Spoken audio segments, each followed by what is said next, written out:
ሰላም ጥዕና ያበለይ ዝኸበርኩምን ዝኸበርክንን ተመልከቲ ዩቲብ ሓድሽ ነገር ሎሚ ዓንቲ ዓርቢ ሰቕለት እዩ ቀፂሉ ዝመፅእ በዓል ድማ በዓለ ትንሳኤ እዩ እንኳዕ ኣብፅሐኩም ኣብፅሐና እናበልኩ ንሎሚ ዓንቲ ሒዘልኩም ዘቕሪበ ዘለኹ ክልተ ሕዋሓት መግለፂ ኣውፅኦም ኣለዉ ብዶክተር ደብረፅዮን ዝምራሕ ሕዋሓትን ጉባኤ ዘካየደ ከምኡ እውን ጉባኤ ዘይተሳተፉ ማእከላይ ኮሚቴ ብጌታቸው ረዳ ዝምራሕ ማለት እዩ ክልቲኦም ሎሚ ዓንቲ መግለፂ ኣውፅኦም ኣለዉ እቲ ናይ ሕዋሓት ጉባኤ ዘካየደ ዶክተር ደብረፅዮን ገብረ ሚካኤል ዝመርሕዎ ሕዋሓት ኣብ ትሕቲ ወረርቲ ዝነብር ዘሎ ህዝብና ሓራ ይውፃእ ዝተመዛበሉን ዝተሰደዱ ወገናትና ውሕስንኦም ተሓልዩ ሕዚ ይመለሱ ዝብል መልእኽቲ እዮም ኣመሓላሊፎም ዘለዉ እቲ ጌታቸው ድማ ጉባኤ ክሳለጥ ቤት ፅሕፈት ቦርድ መረፃ ግዜ ዝሃቦ ይውዳእ ኣሎ እሞ ጉባኤ ክካየድ ኣለዎ ዝብል መግለፂ ሒዞሞ ዘለዉ ክልቲኡ ትሕዝቶ ሒዘልኩም ቀሪበ ኣለኹ ክሳብ መወዳእታ ምሳይ ክትፀንሑ ይላቦ ከምቲ ዝበልኩኹም ፈላማ ሰሙናዊ መልእኽቲ ህዝባዊ ወያነ ሓርነት ትግራይ ኣብ ትሕቲ ወረርቲ ዝነብር ዘሎ ህዝብና ሓራ ይውፃእ ዝተመዛበሉን ዝተሰደዱ ወገናትና ውሕስንኦም ተሓልዩ ሕዚ ይመለሱ ዝብል መልእኽቲ ዝሓዘ ዶክተር ደብረፅዮን ዝምራሕ ሕወሓት ጉባኤ መበል 14 ዘካየደ ማለት እዩ ስምዕ ፕሪቶርያ ካብ ዝፍረም 2 ዓመትን መንፈቕን ኣውፂሩ ኣሎ እንተኾነ ግና እቲ ህዝቢ ትግራይ ሕወሓት ኮነ ደላይ ሰላም ዝኾነ ማሕበረሰብ ዓለም ትፅቢት ዝገበረሉ ስምምዕ ናብ ተግባር ብዘይ ምስጋሩ ኣብ ልዕሊ ህዝቢ ትግራይ ዝተኣወጀ ጆኖሳይድ መልክዑ ቀይሩ ሞት ስቃይን ሕሰምን ህዝብና ይቕፅል ኣሎ ሉዓላዊ መሬት ትግራይ ኣብ ትሕቲ ወረርቲ ሓይልታት ይርከብ ኣብ ትሕቲ ወረርቲ ዝነብር ህዝብና ሓራ ይወፀን ዝተመዛበለን ተሰደደ ህዝብና ናብ መረበቱ ክምለስን ኣይከኣለን ዳግመ ህንፀት ብኩናት ዝዓነወ ትግራይ ኣይተጀመረን ፖለቲካ ዘተ ኣይተጀመረን ብሓፈሻ ስምምዕ ፕሪቶርያ ዛጊድ ክበፅሖ ዝግባእ ዝነበረ ብርኪ ከይበፅሐ ንህዝብና ትርጉም ዘለዎ ለውጢ ከይመዝገበ ዓመታት ኣብ ምቁፃር ንርከብ ኣብ ትሕቲ ወረርቲ ዝርከብ ህዝብና ይቕተል ይፈናቐል ይሕየርን ይሳቐን ኣሎ ድምፂ ጥይት ከይስማዕ ዝተፈረመ ስምምዕ ፕሪቶርያ ኣብ ትሕቲ ወረርቲ ንዘሎ ህዝብና ካብ ወረቐት ዝሓለፈ ትርጉም የምፀን ህዝብና ሕዚ እውን ኣብ ትሕቲ ወረርቲ ኮይኑ ብመንነቱ ክሳቐ ብቋንቁ ክሸማቐቕ ይግበር ኣሎ ንብሄራዊ ክብሩን መንነቱን ዝተቃለሰ ህዝብና ሕዚ ብወረርቲ ሓይልታት ዳግም ናብ ብሄራዊ ወፃዕ ተመሊሱ ይርከብ እዚ ከይኣክል መሬት ትግራይ ዝወረሩ ሓይልታት የተከዘይ ዘቢሎም ዝሰየምዎ ዕጡቕ በብመዓልቱ ኣብ ምምራቕን አንጻር ህዝቢ ትግራይ ነጋሪት ኩናት ኣብ ምድሳቕን ይርከብ እዚ ተግባር ሙሉእ ንሙሉእ ንስምምዕ ፕሪቶርያ ዝፀባን ዘላቂ ሰላም ከይፍጠር ዝዓለመን ስለዝኾነ ነዚ ጠጠው ከብሎ ዝግባእ ፈራሚ ስምምዕ ፕሪቶርያ ዝኾነ መንግስቲ ኢትዮጵያ ዛጊድ ጠጠው ከብሎ ኣይከኣለን ኣብ መዕቆቢ ማእኸላትን ስደትን ዝርከብ ህዝብና ን5 ዓመታት ብዘይ እኹል ኣቅርቦት ሓገዝ ኣደዳ ሕማም ሞት ጥሜትን ኮይኑ ይቕፅል ኣሎ ኣብዚ ሕዚ እዋን ድማ ብምኽንያት ምቁራፅ ኣቅርቦት ትካላት ሰብኣዊ ሓገዝ እቲ ዝበፅሐ ሓደጋ ካብ ዝኸፍአ ናብ ዝበኣሰ ኣሰጋጊርዎ ኣሎ ህዝብና ብዘይ እኹል ሓገዝ ኣብ ቅዳድ ኬንዳ ኮይኑ ሓምሻይ ክረምቲ ክሕልፍ ኣይግባእን ወዓዓልቲ ስምምዕ ፕሪቶርያ ኮነ ማሕበረሰብ ዓለም ነዚ ኣብ ልዕሊ ተመዛበልትን ስደተኛታትን ወገናትና ኣንፀላሊ ዘሎ ኣዝዩ ዘተሓሳስብ ሓደጋ ተረዲኦም ቁልጡፍ ስጉምቲ ክወስዱ ይግባእ መንግስቲ ኢትዮጵያ ብመሰረት ስምምዕ ፕሪቶርያ ካብ ሰራዊት ኢትዮጵያ ወፃኢ መሬት ትግራይ ወሪሮም ዘሎ ሓይልታት ብቁልጡፍ ብምውፃእ ዝተመዛበሉን ዝተሰደዱን ወገናትና ውሕስኖም ተሓልዩ ሕዚ ናብ መረበቶም ክምለሱን ኣብ ትሕቲ ወረርቲ ዝሳቀ ዘሎ ህዝብና ሓራ ክወፅን ግቡእ ክዋፃእ ንፅውዕ ይብል ሕብረት ኣፍሪካ ኮነ ማሕበረሰብ ዓለም ድማ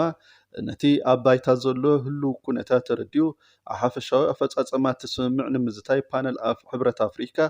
ብቁልጡፍ ተኣኪቡ ዝርርብ ክጅምር ይግባእ ኢሉ ኣሎ ብካሊእ ዜና እቲ ኣይተ ጌታቸው ረዳ ዝምራሕ ማእከላይ ኮሚቴ ሕወሓት ኢሉ ንባዕሉ ዝፅውዕ መግለፂ ኣውፅኡ ኣሎ እቲ ብጌታቸው ካብ ዝምራሕ ማእከላይ ኮሚቴ ሕወሓት ዝተዋሃበ መግለፂ ድማ ምእንቲ ህላዊ ታሪካዊ ውድብና ታሪካዊ ውሳነ ንወስን ዝብል ርእሲ ኣቐሚጡ ዘሎ እዚ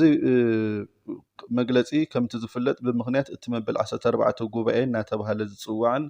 ውስን ክፋል መሪሕነት ውድብና ኣካይድዎ ዝበሎ ማለት እዩ ዝበሎ ዘይሕጋዊ ጉባኤን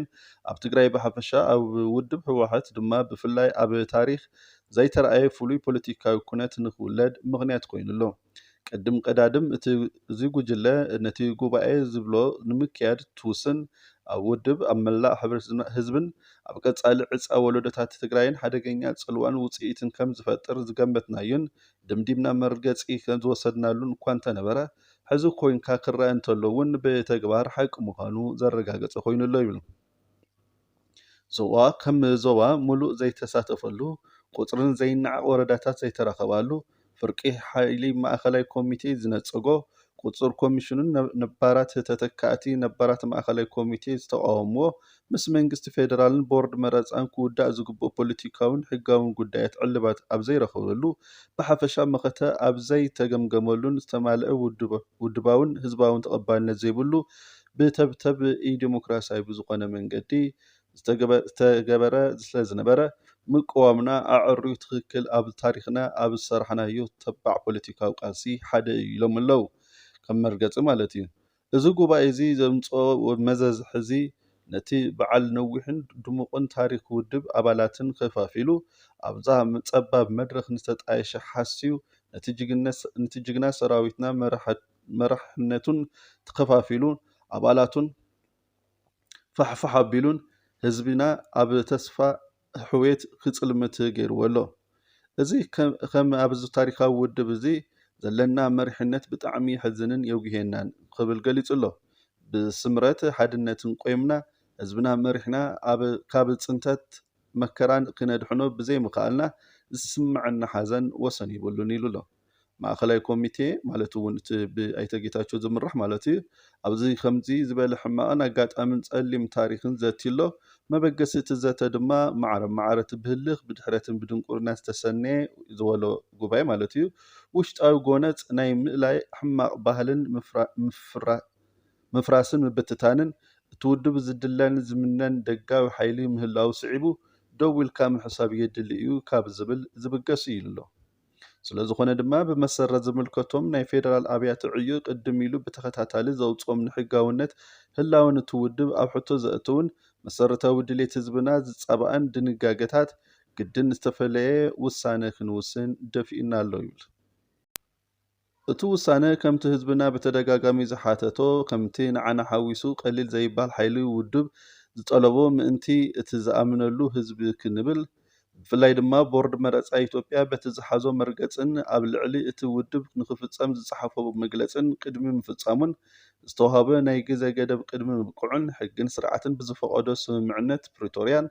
ብዘቐመጦን መላእ ኣባል ውድብ ህዝባዊ ወያነ ሓርነት ትግራይ ህዝብና ብዘሳትፍ መንገዲ ጉባኤ ምካየድ ዝብል እዩ። ጉባኤ ነካይድ ሕግና ንመልስ ህዝብና መሪሕ ውድብና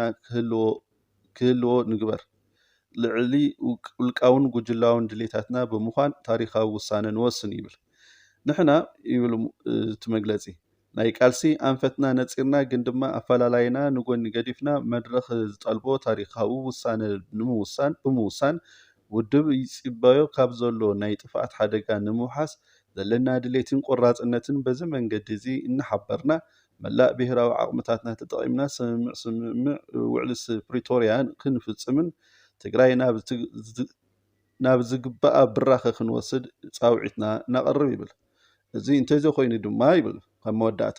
ኣብ ሃለዋት ውድብ ምጥፋእ ብሕታዊ ተሓታቲ እቲ ዘይሕጋዊ ጉባኤ ዘካየደ ጉጅለ ምዃኑ ንኣባላትናን መላእ ህዝብናን ክነፍልጥ ንደሊ ኢሉ ኣሎ። ዝኸበርኩምን ዝኸበርክንን ተመልከቲ ዩቲብ ሓድሽ ነገር ናይ ክልቲኦም ሕወሓት ማለት እውን ሓደ ሕወሓት እዩ ዝብል ብሰብ ሞያ ሕጊ እውን ብተደጋጋሚ እናተገለፀ ዝመፀ ኣብ ዝሓ ልዕሊ 50% ጉባኤ ዘካየደ ኣፍልጦ ዝተዋሂብዎ ከም ዝፀንሐ ይፍለጥ እዩ። ብዝተፈላለየ መንገዲ ጉባኤ ዘይተሳተፈ ማእኸላይ ኮሚቴ ማለት እውን ኣይተ ጌታቸው ዝመርሖ እውን ሕወሓት ክነድሕን ዝብል ቴማ ሒዞም እዮም ዝንቀሳቀሱ ዘሎም። ክልቲኦም ድማ ሎማዓንቲ መግለፂ ኣውፅኦም ኣለዉ። ትሕዝቶ ሒዘልኩም ቀሪበ ዘለኹ ይመስል። ዝኸበርኩምን ዝኸበርክንን ተመልከቲ ዩቲብ ሓድሽ ነገር እዚ ዩቲብ እዚ ሳብስክራይብ ግበርዎ፣ ላይክ ሼር ብምግባር እዋናዊ ሓበሬታ ናባኹም ክበፅሕ ክገብር ኢና። ከምኡ እውን ኣብ ኮሜንት ዘለኩም ርእቶ ክትፅሕፉ ይላቦ። ምሳይ ስለ ፀናሕኩም ኣዝየ ዘመስግን ክብረት ይሃበልኩም።